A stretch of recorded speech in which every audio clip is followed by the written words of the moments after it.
Now we come to a conversation about how to shine your light even against all odds. And today, this is just ahead of the International Day of Awareness on those people living with albinism. And that is the conversation we'll be having in studio right now. And I'm joined by two of my guests. And I'll begin with the CEO of the NCPW, that's Mohammed Gabow. Thank you for joining us. And before we come to Lydia, first of all, maybe just giving us an overview of what this day tomorrow is about. Thank you so much. We are pleased to be here today. International Albinism Awareness Day is a UN day that marks for persons with albinism. The issue is to create awareness on their blight. There have been so much about persons with albinism, how they've been treated across the world. For example, in Africa, especially in Tanzania and other African countries, where they have been used for wrong purposes like witchcrafts and all that. So this day is to create an awareness across the world so that other persons who do not have disability are able to appreciate their presence among us and support them. Okay. Lydia, maybe you can tell us who you're also a board member of the same organization and you're a counselor. What is your story first and foremost in regards to living with albinism?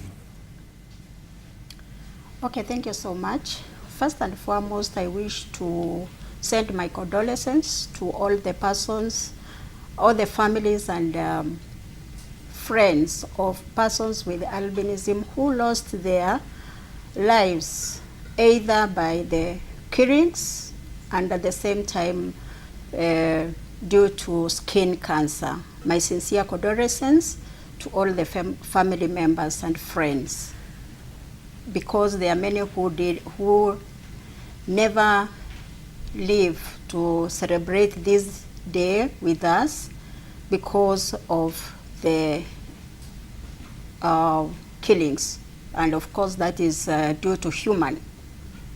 So with me, as a person with albinism, I would say that we have a lot to celebrate as albinism fraternity. And first and foremost, I also wish to thank the UN for giving us this great day, an international day, so that we can be able to, as we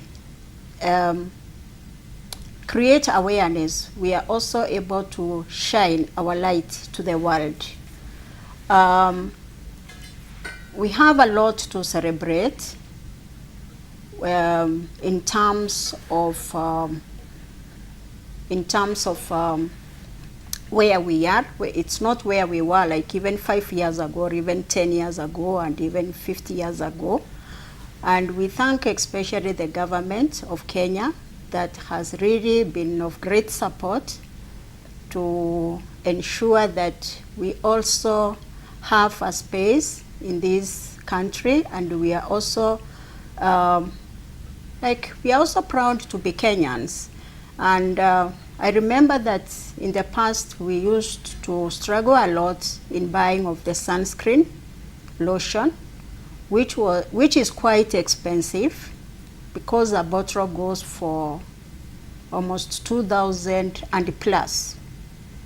So you can imagine a whole year you have to buy every month a bottle of sunscreen, and especially when it's hot, at times you use 1.5 bottles. It was not manageable for many of us, but with the government stepping in and providing the sunscreen for persons with albinism, it has been a great achievement. Because for us, I always make fun saying that during my birthday, don't bring me a cake, but if you give me a bottle of sunscreen, you have added me an extra day to live. So for us, sunscreen is a matter of life and death. So we have a lot to celebrate. Yeah. Okay, and Bwana CEO, we have a number of cases, or a number of people who have the same kind of situation. What kind of legislation is in place to ensure that they enjoy their rights, and so that they're not treated as any less of a person than the rest of us are? Thank you. First, we have an Act of Parliament 2003 that created the National Council for Persons with Disability, and within the Act, it supports programs that support persons with disabilities. I'll go straight to issues of persons with albinism, because I think that is the topic today. One of the things that the government has done is actually there's a full budget of 100 million Kenya shillings every year that comes from Treasury to support programs that assist persons with albinism. And one of the programs is the provision of sunscreen lotion that is applied to persons with albinism. And every year, I mean every month, they can pick these lotions at hospitals. This is level 5 and level 4 in every county. So currently we have about 3,150 persons with albinism who are registered with us. There could be more, up to 5,000, but that's what we were able to capture. So we do provide sunscreen lotion. The law accepts for that. Number 2, they belong to among the 5% of persons with disability who are given an affirmative action on employment. Number 3, they can retire at the age of 65 instead of 60. Number 4, we give them cancer screening programs. They can go to hospitals and we pay for them for that purpose. We give them lip balms, protective clothing, and one other issue is we create awareness, and we've been working very, very closely with the county governments and the county commissioners on issues of where persons with albinism rights have been violated,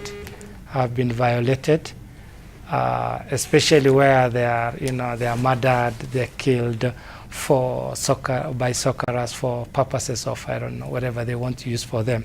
So the law is very clear, and we're in contact with the county commissioners in every county and chiefs, and we know where persons with albinism live, and they have actually what we've been doing is create awareness to make sure that they know that they're in danger and they are supported. We also pay school fees for them, for whoever person with albinism, we pay school fees, and they can also go into groups where they can develop business programs up to 100,000 Kenya shillings. I know we may not have done all what we are saying, but basically for persons with albinisms, we've been able to achieve much of these programs for them. So these are in the Act and in the Kenyan constitutions, where persons with disability, which persons with albinism are among them, are catered for. Okay, now back to our conversation in studio. Lydia Mugure, what he's spoken about, the CEO he has spoken about different issues in regards to the people who had targeted persons with albinism. Do you feel safe, for instance, as a Kenyan, just walking around the streets and the likes? That's an interesting question, because, okay, despite the awareness that we have been creating, you can't miss a day or two when somebody will just, as you wake up and you're walking along the street, somebody will just say that is money. Actually, even as I was coming this morning, somebody just called me money, milioni. And it's not a nice feeling, but we are here to tell you we are your brothers and sisters, we are your parents, we are even your grandparents, your shoshos, because we belong. And I would say that actually nobody who applied to be born the way we were born or where we were born. And with albinism, it's a congenital condition. It's not contagious. And if only we are given a chance to live like anybody else, we can be great people. And that's why we are telling people today that give us a chance to shine our light. So many of us, we are educated, we have skills, but at times the discrimination that we get out there is great. It's so discouraging. When you go knock in an office and you are told that, maybe when we have people with the disabilities, when we can invite you to come and work with them. No, we are talking of inclusion. So give us a chance and we will show you that yes, we can make it. So for me to feel safe, I live one day at a time because I don't know whatever will happen, but I always hope and pray for the best. Mr. Gabow, what can be done to ensure that they feel safe, especially considering that the kind of let me call it insecurity that they face is pretty much unique to them to some extent. It's not what everyone else experiences. Actually, the government has done much, and if you look at the incidences of the past 1 year, I'm sure losing one life is in this country is actually something we should be speaking of. But I must commend the government that they've done well in terms of that. What affects them is discrimination, and that that trauma where people speak ill of them, give them different names and all that. So basically, how do we improve this? I think the Nyumba Kumi issue is a very important and dear to me. We've also asked for the county commissioners to do a mapping out of persons with albinism, where they live, and more security actually is given in that area. The chiefs have records and all that, not just for protection, but also for them to get support from the National Council.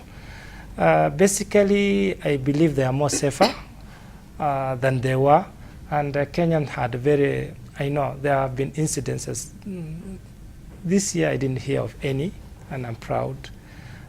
But there are other issues which we could discuss. But for their own security and the killings and being hijacked and all that, that has significantly reduced. So we just need to know where they live so that we're able to tell the chiefs, especially those who live along the borders of Tanzania, Korea and all that. So those are the areas of which actually we must map out and know where they live. Okay.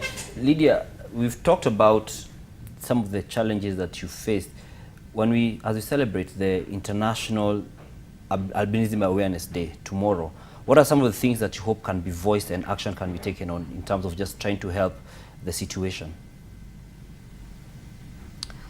Okay, even as we celebrate the achievements, of which there are a lot, but at the same time there is a lot that still has to be done. Yes, Mr. CEO is saying about the killings have not been reported, but teasing in our day-to-day life, it's not easy, because you see, the person who is mentioning whatever he is mentioning at going away. But when he calls me Zeru, calls me money, it remains in my heart, and it hurts. And at times, you see, like even when I go to report to the police, this person, even I don't know him, I just met him along the streets, I don't know him, who will be accountable for that? So what we are telling the public is, we are part of you, we belong. But some of the challenges that we can say and they need to be addressed is the issue of employment. Employment is a big hindrance to people with albinism and in persons with disability in general, because when you don't have an income, you become a beggar and you become a burden both to yourself and even to the community. But when we are empowered, we have been empowered with education, because education is an equalizer. Actually, in our office, the Albinism Society of Kenya, we have so many CVs, very qualified people, but you see they don't have jobs. We have to keep on knocking here and there, begging for people to offer employment to persons with albinism and even persons with disability. Bonasio, what has been done or is being done to ensure that there's as much as possible a fair platform in terms of competing for jobs, like she's saying, because that's a significant challenge, because it's an issue of bread and butter, and if they're being blocked on account of the way they are, what is being done to ensure that there's this kind of things, is that they can report and action can be taken? Thank you. The law puts at 5% for persons with disability, but again, the law says progressively. You know, the law sometimes is changed. When you talk of progressively from what to what?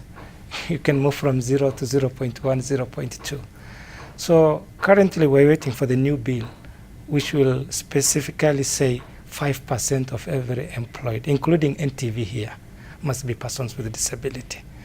I think that will do us good. So we are asking Parliament, or whoever is concerned about the bill, to fast track that.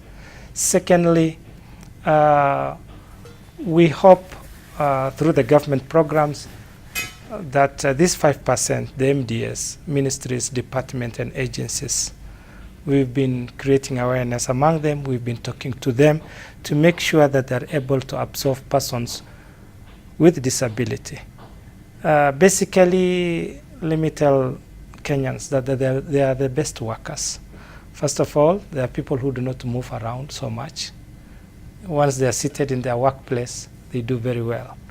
So I think the legislation that exists must make sure that persons with disabilities are employed. And in the rule is, for example, every board that the president appoints, usually we have persons with a disability. We make sure. Every employment that happens. For example, in the nomination process of MCS, and I'm sure that is also an employment, we make sure that at least 2 persons of either sex sit in the county assembly. Parliament has also tried. They've not done very well. We have a person with albinism, Dr. Maura, who represents persons with disability. We have Dr. Sankok. We have about 6 or 7 members of Parliament who have been nominated.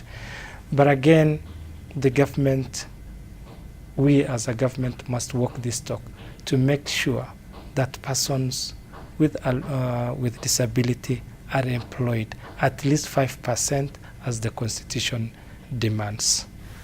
Lydia, in your closing remarks, what you've partly alluded to, you've said that you've called on people to remember that, you know, our sisters, our mothers, our aunties, our shoshos, like you said. What support do you feel that is needed for people living with albinism, in your closing remarks? I would also ask the government, because that there were some people, there were some cases reported about the killings or attempted kidnappings that were reported, and at a certain point the case was thrown away. Please let us remember that even if it's one life, it means a lot. Please let's also have very tough laws to be able to protect us, because when people keep on being released and walking scot-free, it means that people will continue harassing us. So I think that one is something that should be taken care of. And the other one is that we need to have the structures that are there.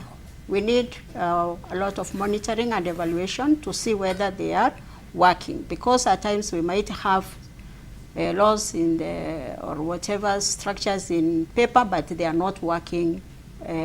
Practically, they are not working. Okay. But my parting shot is, we know that there are people who have really been so kind to us. Somebody somewhere said that people might forget what you tell them or you did to them, but they will never forget what you made them feel. Within our society, within our families, there's those people who have made us feel accepted and appreciated and loved. We thank you. Because it is through that we are able to move on. Because I remember there was a client who came and she narrated her story the way she was left under the guardianship of the grandmother. And when she attained the school-going age, she could not, the grandmother took her to school, and the person in charge of that school said that they could not accept this child because she would attract flies within the school because she was stinking. And that remained with that child forever. All through, she could try and bathe 3 times a day because she felt psychologically she was stinking. So what I'm saying is this: what you make somebody feel, either negatively or positively, it means a lot and it goes a long way. Okay. So, thank you very much. Time is far much gone, but thank you very much for your insightful conversation, giving us your own experience, and Mr. CEO for giving us some of the policy issues and what is being done and has been done in regards to the people living with disabilities, with specific focus on people with albinism. I've been speaking to Lydia Mugure, who is a person living with albinism, as well as a director at the National Council of People with Disabilities, as well as the CEO of the same organization, Mohammed Gabow. Thank you for joining us.